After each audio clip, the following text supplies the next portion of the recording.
Yeah.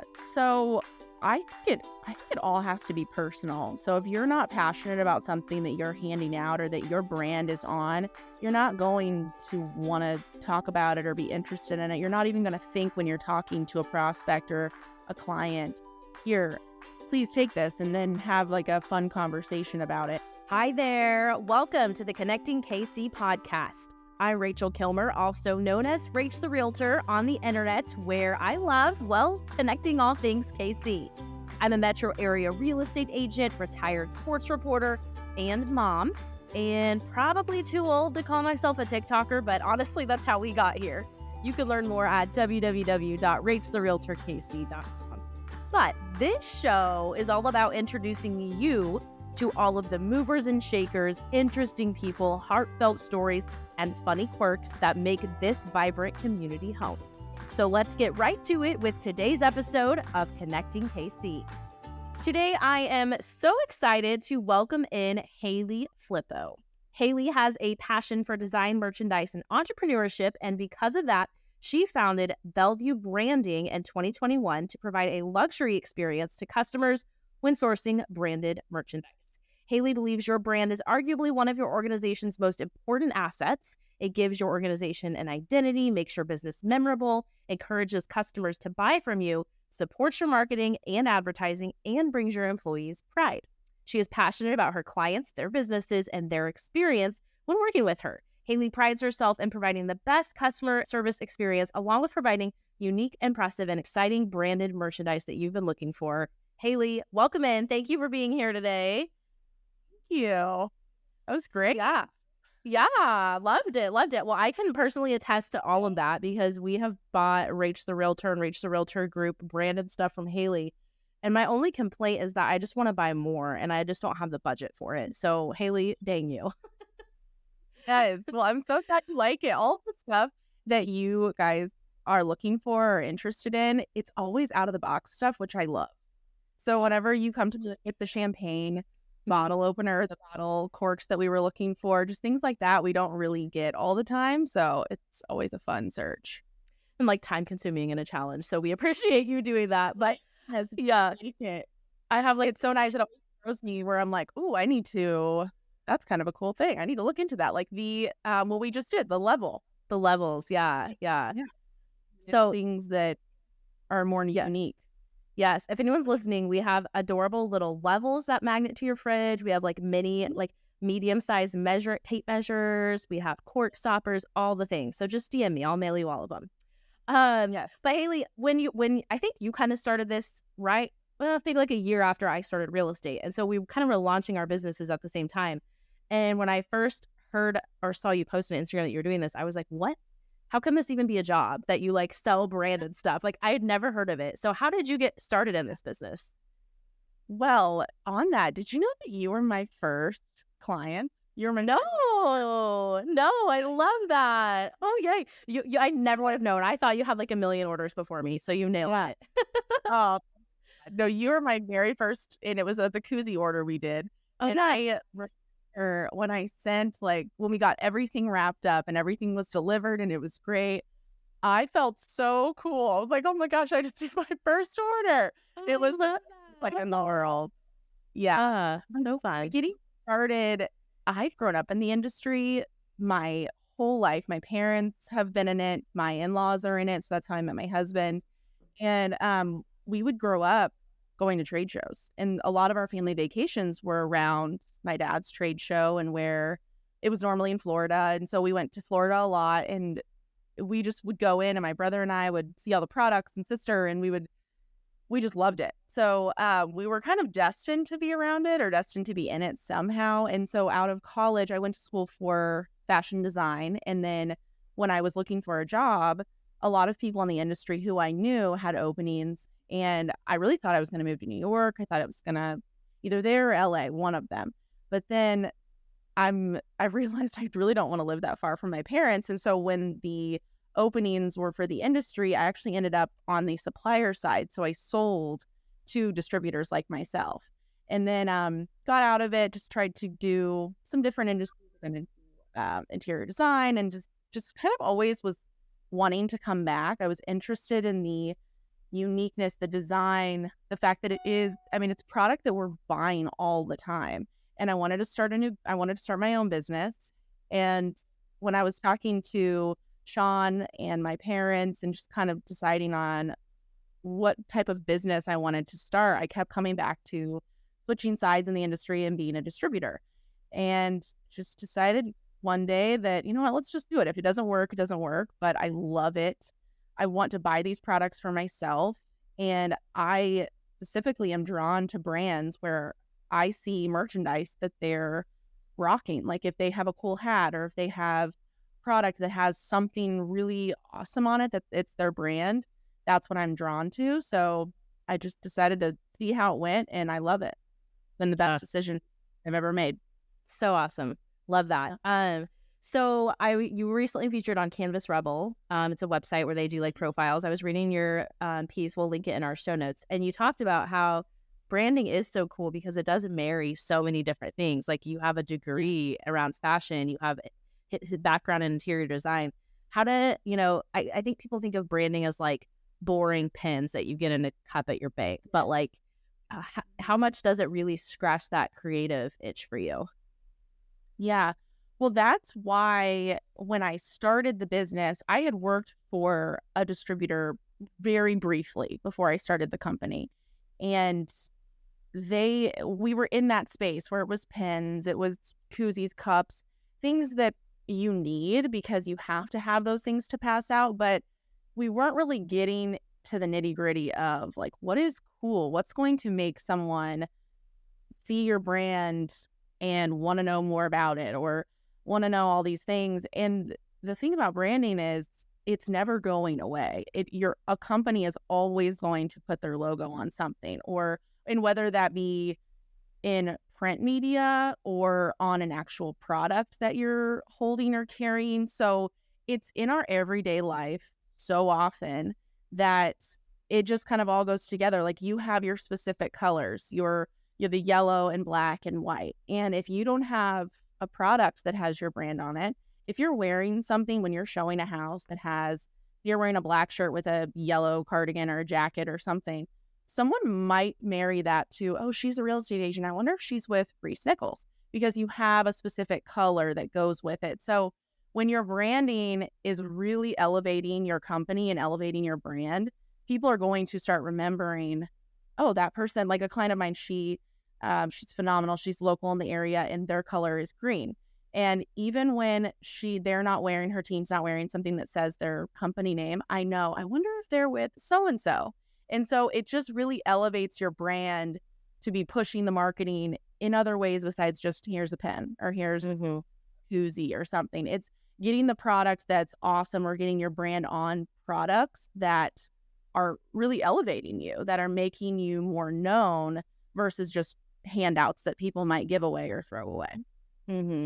Yeah. And it's that balance of like knowing how much to invest in it, because I know that like for us, for my team, like we've never really done pens. The cheapest thing we've done is koozies, which I still have a lot of those. I use them all the time. But for us, we try to focus on things that like people will actually use, like a useful thing that they will keep in their house and like actually like they're like, I'm not just going to hand this or throw it in a trash can or whatever. How much balance is there between like cheapies that people will just hand out or lose and someone else will pick it up versus like investing in quality products that people will actually keep in their homes long term?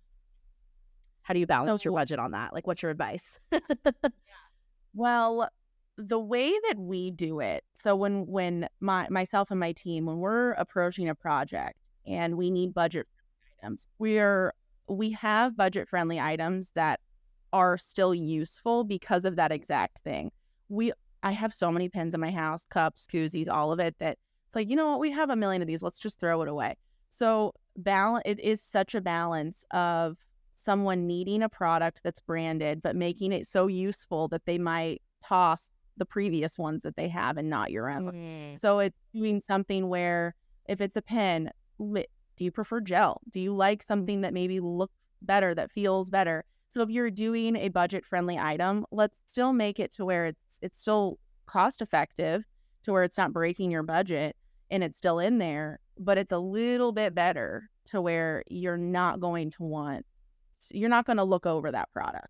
Or that may be your one pen. I was a waitress at Conrad's in downtown Lee Summit, and you would all fight over like specific pens, and they were never Conrad's pens. They were just pens. But we all have those things. Chapstick is a great example. Chapstick is so budget friendly, but I'm sure you get the ones that are like promo chapsticks and they taste not great. They're just not the best, and you end up tossing them. Well, we found ones that are just as budget friendly and the same cost that are they use the same ingredients as Burt's Bees, but they were able to make it cost effective for those budget things. So that my advice when it comes to the balance of it is, if we're all going to always have to have those items to hand out, I hand them out, but let's make sure that it's the product that might not be overlooked if they have two in front of them. Absolutely. Because specifically, we have to hand out stuff. Yeah. I'd rather, how am I going to spend my budget whenever I'm trying to put everything back into the business? But I know, man, I need to invest in my own branding. And so I have that same conversation in my head every day. Okay, we really need to get XYZ to hand it out, but how are we going to balance it? Right. Yeah, for sure.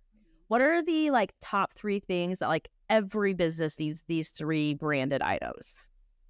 That's a really good question.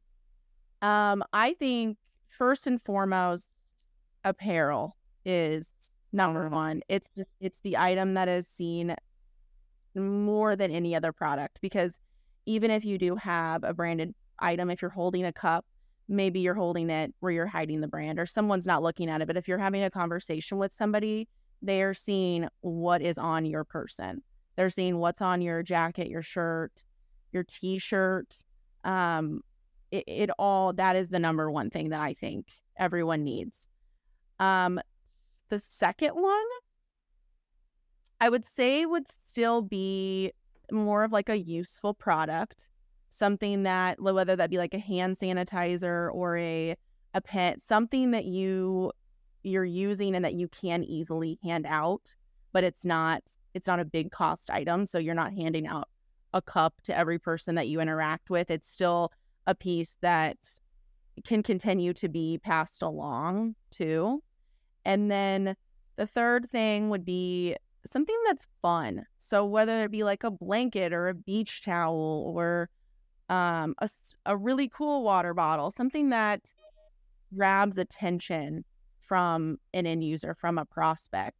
So like what you did with when we did the champagne cork pieces, or a level, something that is unique and eye-catching. Love that. I'm over here like literally taking notes. It's like apparel. Yes, I'm slacking in that, so I need to do that. That's great.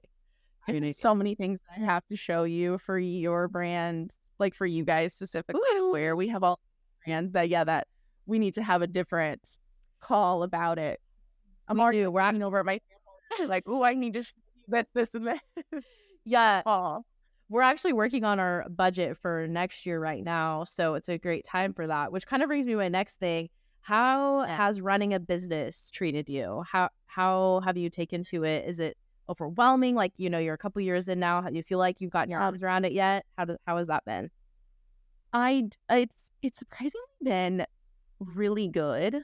I think that speaks volumes to the people who I'm surrounded by, because we know Alan. We both use Alan. So the minute that I even looked into starting a business, my mom actually was a distributor like me.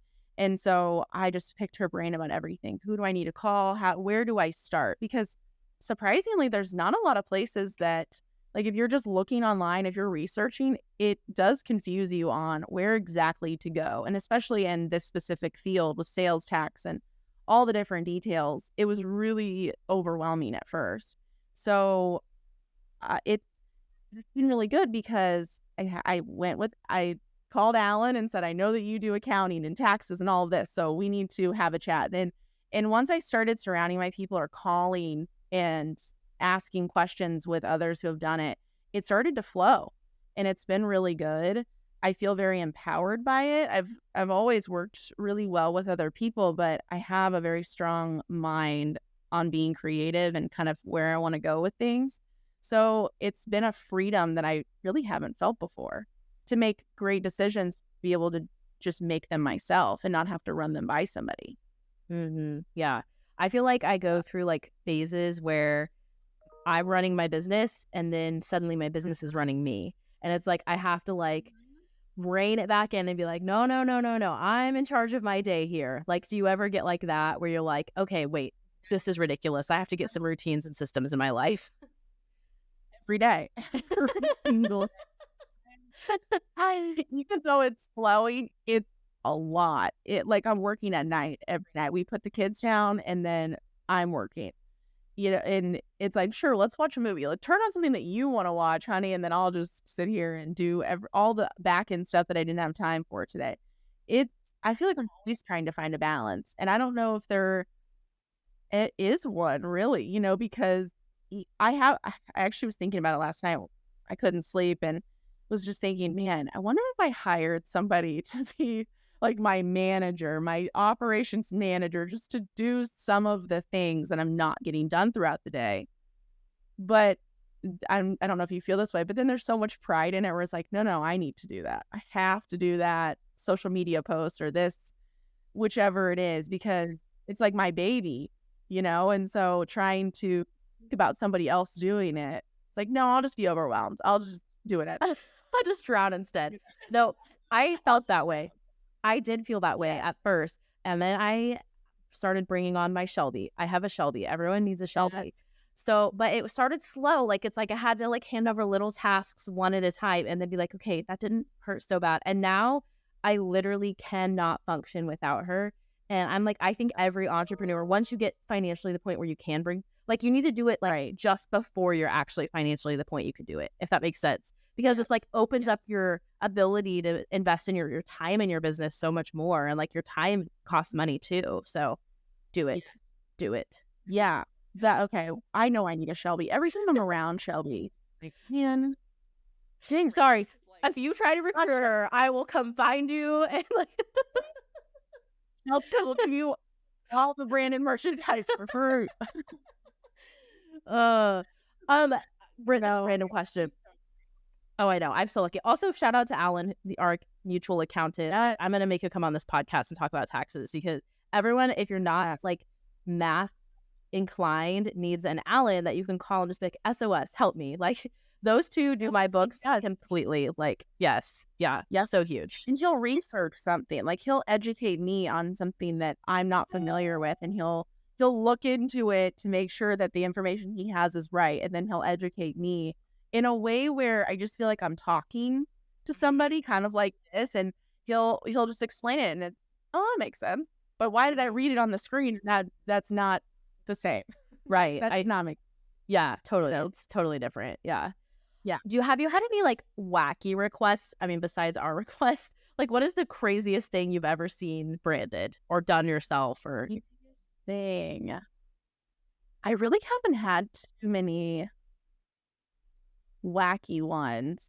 The ones that get me are, and it's just more, so it's more like printed, like paper material. So if people want, like, I think we even talked about this, maybe not, but business cards, things like that when in our industry, when I've looked into stuff like that, you would think would be simple. It's not the most common thing. Like the print media that we do is more like banners and things like that are on a larger scale. And so, I mean, I even get my business cards from Zazzle. And so when it seems like lately I've had a lot of those requests. And so then I'll just get in there and try to design it myself. But it's things that kind of throw me like that you'd think are in our industry, but aren't. And so it just seems like there's a miss. Sometimes we'll get wacky ones with apparel. Like people are very specific about their apparel. So I just had a client who every product that they wanted could not wrinkle. It could not, when the minute you pulled it out of the dryer, it had to be like board straight. And so I told them, I said, I feel you, but I'm going to have to send you samples because that it's just apparel, it could wrinkle. So sometimes it's more like specific, people's own preference that where it's better to just send a sample. Right. Yeah, for sure. So for people that don't feel like they have a good handle on their brand to even like know what to order that would support their brand the best, what advice do you have for them? How do people go about finding their brand? Yeah. So I think it all has to be personal. So if you're not passionate about something that you're handing out or that your brand is on, you're not going to want to talk about it or be interested in it. You're not even going to think when you're talking to a prospect or a client, here, please take this, and then have like a fun conversation about it. So I think if you're struggling with, first of all, if you're struggling with your brand itself, that too is very personal. The colors that you use, the font. When I started Belleview Branding, my font was cursive and it was very fine. And I loved it. I thought it was beautiful. It looked like a boutique. I felt like I was living in New York, but in Lee Summit at the same time. I loved it. But then when I went to print it on something, it didn't align. It didn't actually look good. And I also wasn't attracting the clients that I wanted, because then it looked more like I was a boutique versus a branded distributor. And so I wanted to be able to service all markets. And so that's my advice is, who are you looking to service? If you're trying to maybe rebrand, think about that. Who are you looking to attract? What do you want the feel to be? And then when you're wanting to put it on products, would you want that item? If somebody gave that to you, would you think, oh, that's cool? Or would you think, great, thanks, I'll just give it to my whoever? So that is my advice. Think of it so personal, because everyone feels the same way, no matter which product it is. When you go somewhere, if you go to Target, you're not going to buy a water bottle that you don't, like, it just isn't, maybe doesn't have a straw, or it doesn't have the insulation that you want. So think about it from a personal perspective, and then everything will flow that way. You'll be excited. You'll be able to speak to it, and it just flows. For sure. Okay, two more questions. This one is one that I ask everyone that comes on the podcast. What is a great meal you've had in Kansas City recently? Oh my gosh. I went to Garozzo's with my dad, and we went on a little daddy-daughter date, and it was the best ever. And he got the lasagna, which was phenomenal. And I got this like chicken spadini thing that they had there, and it was so good. We went to the original that's downtown. Mm-hmm. Oh my gosh, it was the best. Yeah. I don't think I've been there. We went there for our prom dinner, my senior year of prom, back when they had one in Lee Summit back then, right? I think that's been how long I've been. So I need to go back so bad. Like, that sounds amazing. It was amazing. It was such a small room, and it just was like the environment, the atmosphere. It was so cool. It felt like I was Italian, living in my like grandma's dining room. It was so fun. I was with my dad, and the food is always amazing there, and it's huge too. And we got this like lemon cheesecake thing. There's like lemon zest. So good. You have to go. Okay. Yep. It's on my list now. It's official. Okay. Last question. What? Oh gosh. This is like such a basic thing, but you know what I'm really into lately? Kava. Kava. We never had one in Lee's. Like, gosh, there's one in Lee Summit now, and I'm obsessed. Like, it's like the best. It's Lee Summit, Pryor and Chipman. It's new.